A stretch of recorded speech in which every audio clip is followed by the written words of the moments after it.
Hansı çərşənbələr var? Çərşənbənin adını bilmirəm, amma bilirəm ki, 4 dənə çərşənbə var.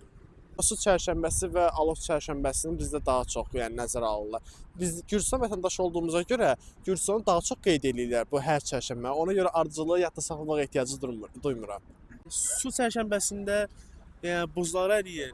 Ot çərşənbəsində yerlər sinir səhv etmirəmsə gəlir. Yel çərşənbəsində səhv etmirəmsə gəlir. Yəni məncə səhv deyirəm.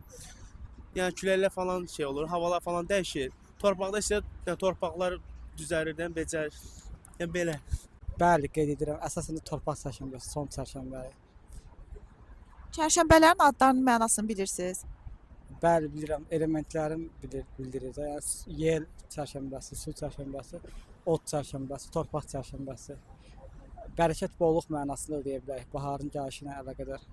Dünya bu 4 ünsürdən əmələ gəlibdir. Mənası son çərşənbə torpaqdır, torpağın oyanışıdır, torpağın canlanması, yeni bir həyat verməsi, insanların yazın gəlişini qarşılaması, yeni bir həyata torpaq kimi bağlanması belə mənada əks olunur məncə.